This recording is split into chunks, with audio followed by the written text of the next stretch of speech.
दारूच्या नशेत ट्रक चालकानं घेतला 7 जणांचा बळी। ट्रक आणि 2 ऑटो रिक्षांमध्ये हा अपघात झाला। अपघातग्रस्त ट्रकमध्ये रेल्वे ट्रॅकवर अंथरण्यासाठी लागणारे लोखंडी रॉड होते।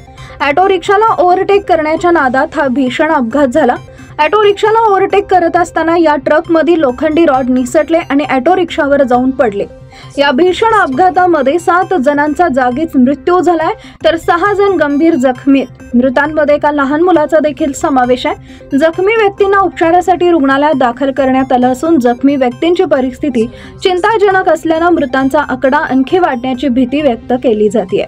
हा अपघात तेलंगणामधील वारंगल जिल्ह्याच्या वारंगल मामुनुरू रोडवर घडलाय। या रोडवर असलेल्या पेट्रोल पंपाजवळ रेल्वेच्या ट्रॅकसाठी लागणारे लोखंडी रॉड घेऊन जाणाऱ्या ट्रकनं ऑटो रिक्षाला ओव्हरटेक करण्याचा प्रयत्न केला। ओव्हरटेकच्या नादात लोखंडी रॉड निसटले आणि ऑटो रिक्षावर जाऊन आदळले। या घटनेत 7 जणांचा जागीच मृत्यू झाला, तर 6 जण गंभीर जखमी झालेत। जखमी व्यक्तींना रुग्णालयात दाखल करण्यात आलंय। जखमींची प्रकृती चिंताजनक असून मृतांचा आकडा वाढण्याची शक्यता व्यक्त केली जाते।